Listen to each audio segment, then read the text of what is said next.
Muitas vezes, olhamos para o passado para nos compreendermos a nós mesmos. Esta noite, voltamos a nossa atenção para o ano de 1864 e para a solene história de Thomas Briggs. É um caso que nos recorda que por detrás dos registros históricos existem pessoas reais cujas vidas foram irrevogavelmente alteradas pelos acontecimentos que ocorreram. Esta é a história delas, da melhor forma que pode ser contada. A Revolução Industrial tinha remodelado irrevogavelmente a paisagem britânica. Em meados do século XIX, Londres era o coração pulsante de um império global, uma metrópole em expansão ligada por uma rede de carris de ferro em constante crescimento. O caminho de comboio era o símbolo da modernidade. Uma maravilha de velocidade e eficiência que prometia encurtar distâncias e aproximar as pessoas. Para os vitorianos, a viagem de comboio era uma faceta nova e excitante da vida cotidiana, vista como um modo de transporte seguro e civilizado. Esta percepção, no entanto, estava prestes a ser abalada. Na noite de sábado, 9 de julho de 1864, um banqueiro de 69 anos chamado Thomas Briggs estava a caminho de casa. Era um homem de considerável riqueza e posição, o escriturário-chefe da firma Roberts Lubbock & Company. Após um dia na cidade e uma refeição com a sua filha e o marido, o Sr. Briggs dirigiu-se à estação de Fenchurch Street. Comprou um bilhete para o serviço das 21h50 da North London Railway, uma curta viagem que o levaria à sua casa em Hackney. Acomodou-se numa carruagem de primeira classe, provavelmente antecipando uma viagem tranquila e sem incidentes. Mas enquanto o comboio atravessava os subúrbios de Londres que escureciam, Thomas Briggs viajava, sem saber, em direção a um fim violento e trágico. A sua viagem naquela noite não terminaria no seu destino, mas marcaria, em vez disso, o início de um dos casos criminais mais sensacionais da era vitoriana. Esta é a história delas, da melhor forma que pode ser contada.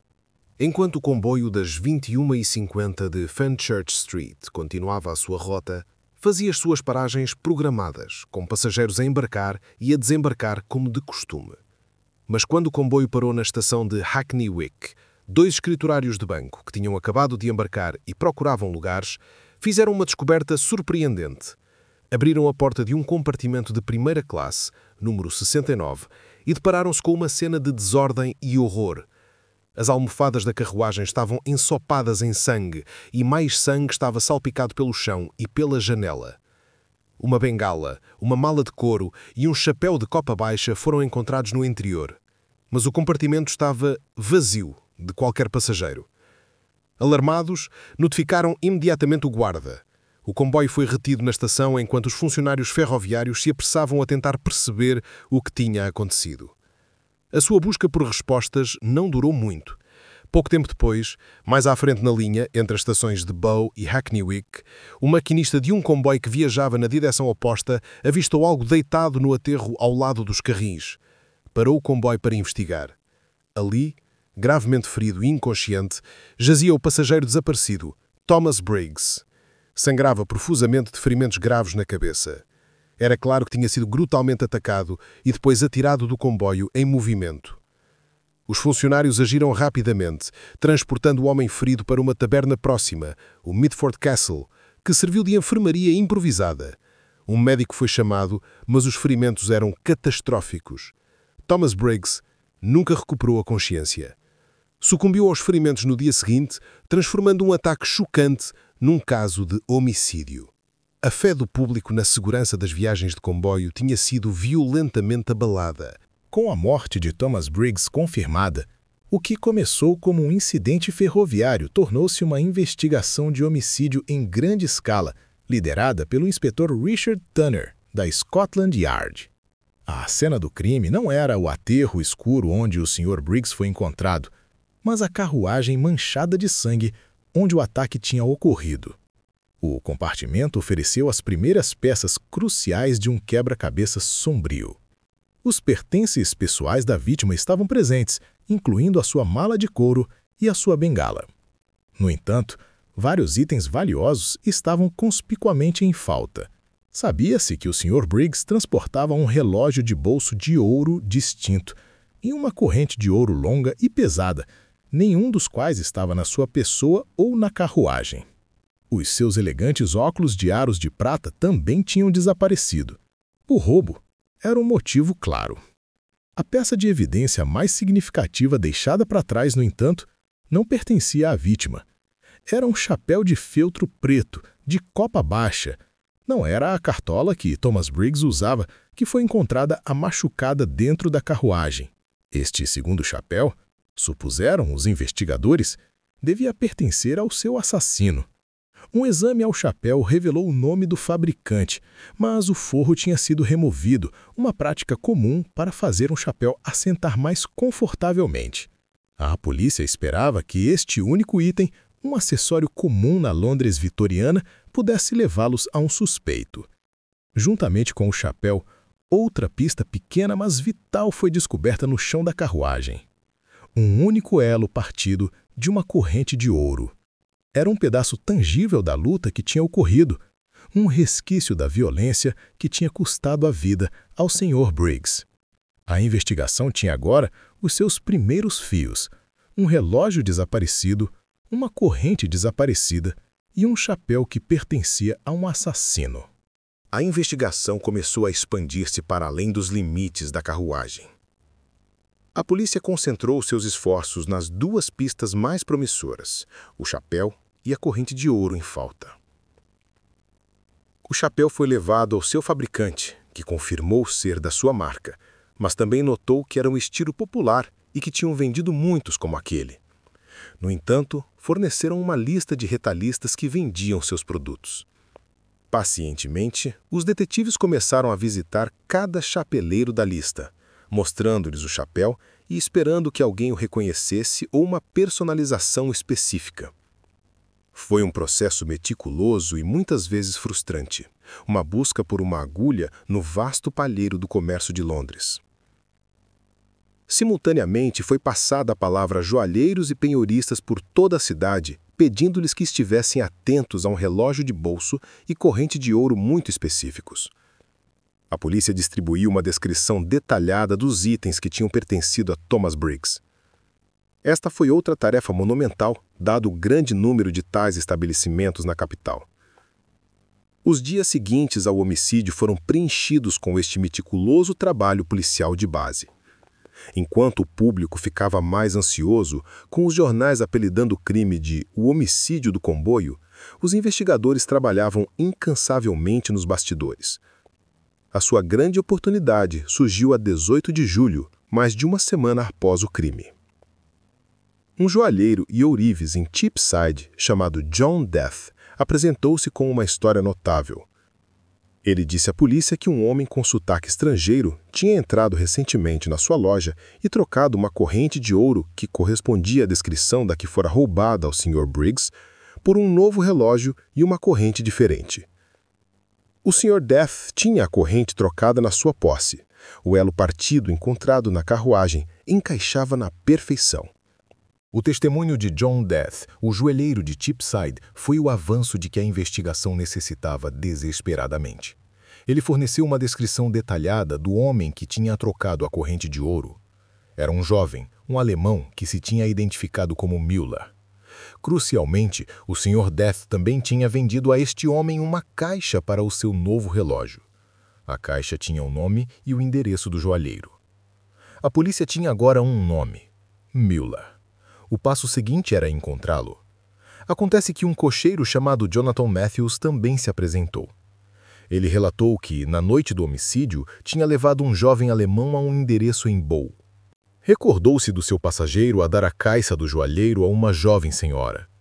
O endereço levou a polícia ao alojamento de um alfaiate alemão de 24 anos chamado Franz Müller. Quando revistaram seu quarto, encontraram uma pequena caixa da joalheria de John Death. Dentro estava uma nova corrente de relógio. Descobriram que Müller tinha recentemente alterado seu chapéu, cortando-o para criar um estilo de copa baixa que correspondia precisamente ao chapéu encontrado na carruagem. As peças estavam se encaixando com uma velocidade espantosa. O cocheiro, Jonathan Matthews, foi chamado e identificou positivamente Franz Müller a partir de uma fotografia, como o homem que tinha transportado naquela noite. Os investigadores souberam que Mueller vivia em Londres há vários anos, a trabalhar como alfaiate. Sabia-se que ele estava com algumas dificuldades financeiras. As provas contra ele se acumulavam, criando um quadro claro e condenatório. Mas, quando a polícia se moveu para prender o seu principal suspeito, deparou-se com um novo e assustador desafio. Franz Mueller tinha desaparecido. Ele já tinha fugido do país. A descoberta de que Franz Mueller tinha desaparecido representou um grande obstáculo para os investigadores. As investigações revelaram rapidamente que apenas 6 dias após o homicídio, a 15 de julho, Mueller tinha partido de Londres a bordo de um navio chamado Victoria. O seu destino era a cidade de Nova York. Em 1864, isto seria tipicamente o fim da linha para uma investigação policial. Uma vez que um suspeito tivesse atravessado o Atlântico, estava geralmente fora do alcance da lei britânica. Mas a tecnologia estava a mudar o mundo, e este caso seria pioneiro no seu uso na aplicação da lei internacional. Menos de uma década antes, o primeiro cabo telegráfico transatlântico bem-sucedido tinha sido instalado, ligando a Europa e a América do Norte. Era uma forma de comunicação cara e inovadora, mas o inspetor Tanner reconheceu o seu potencial. A Scotland Yard enviou uma mensagem telegráfica à polícia de Nova York. A mensagem era breve, mas eficaz.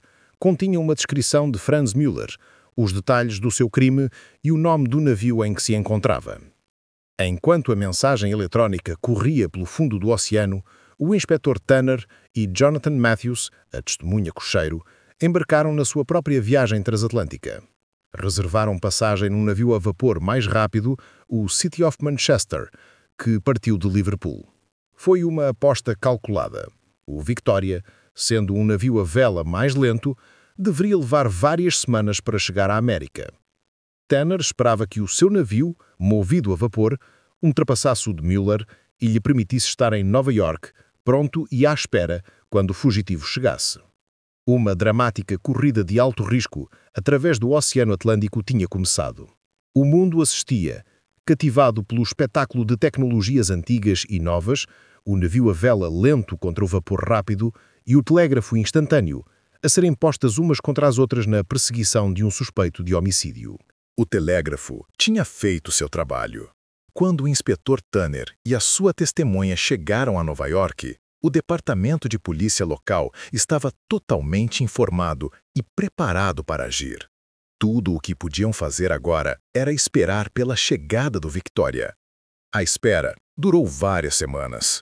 Finalmente, a 24 de agosto de 1864, o navio que transportava Franz Mueller entrou no porto de Nova York. Enquanto os passageiros se preparavam para desembarcar, um contingente de polícias da cidade de Nova York, acompanhados pelo inspetor Tanner, abordou o navio. Mueller estava, segundo relatos, calmo e controlado enquanto os oficiais se aproximavam dele. Inicialmente, negou sua identidade, mas rapidamente cedeu quando confrontado por Tanner. Uma busca aos seus pertences foi imediatamente realizada.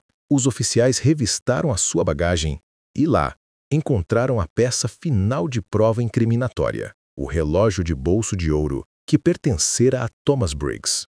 Para tornar a descoberta ainda mais condenatória, Mueller estava também na posse do chapéu da vítima, que aparentemente tinha guardado como troféu, ou talvez para uso prático.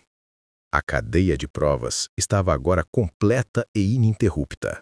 Estendia-se desde a carruagem manchada de sangue em Londres, através do Atlântico, até as mãos de um suspeito que possuía os mesmos itens pelos quais Thomas Briggs tinha sido assassinado. Franz Mueller foi preso no local. A primeira perseguição policial transatlântica tinha terminado em um sucesso retumbante. O passo seguinte era trazer o acusado de volta à Inglaterra para enfrentar a justiça, um processo que envolveria complexos procedimentos legais de extradição entre as duas nações.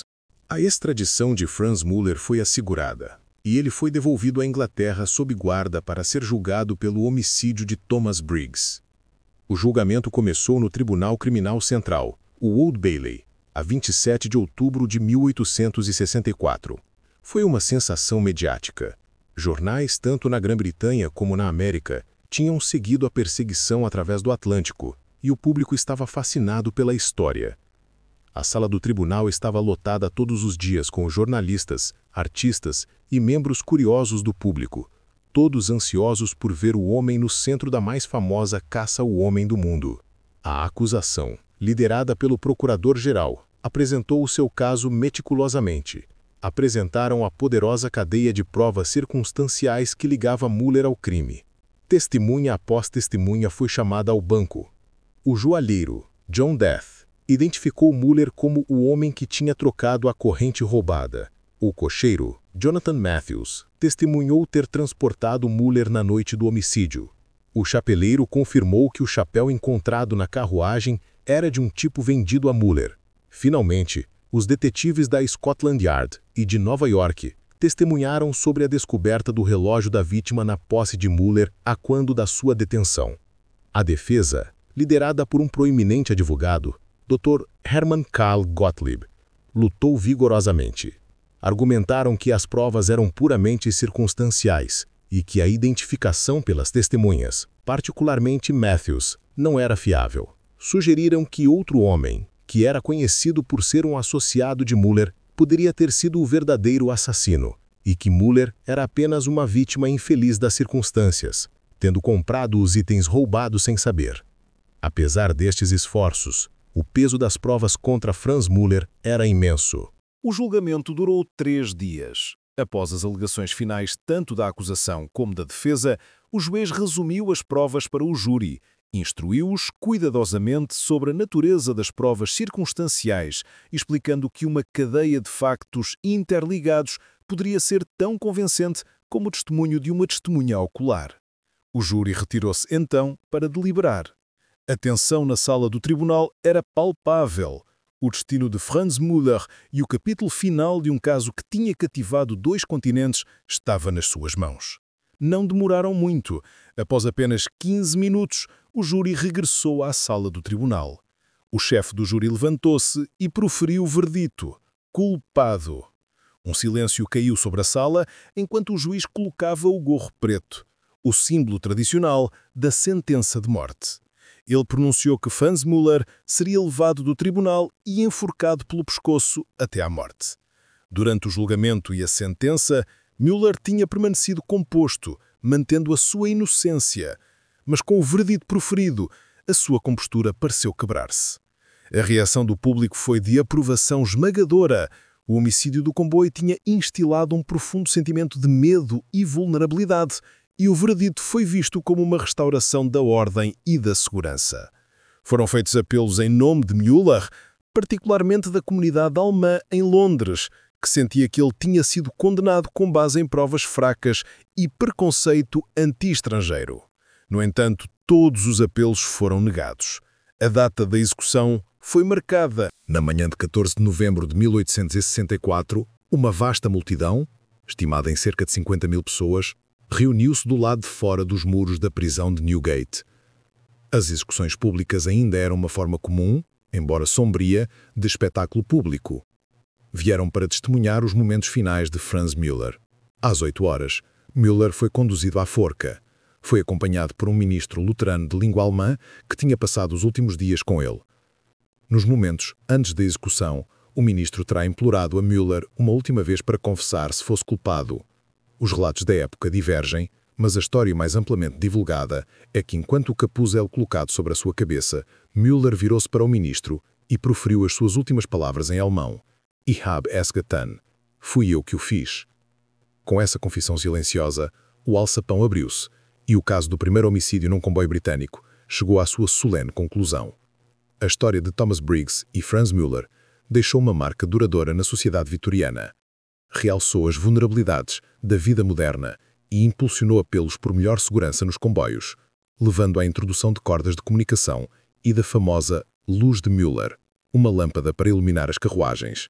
A própria investigação foi um marco no policiamento, mostrando o poder do trabalho de detetive meticuloso combinado com tecnologia inovadora como o telégrafo, estabelecendo um novo precedente para a aplicação da lei internacional. O caso tornou-se um ponto de referência na história do crime, um lembrete arrepiante de que o progresso e a violência podem muitas vezes viajar no mesmo carril. Obrigado por ter passado este tempo conosco. Refletir sobre estes acontecimentos passados é uma forma de recordar os indivíduos envolvidos e o impacto que as suas histórias tiveram nas suas comunidades. Se tiver alguma reflexão sobre o caso de hoje, convidamo-lo a partilhá-la respeitosamente nos comentários abaixo. Esperamos que se junte a nós novamente para o nosso próximo caso de crime real.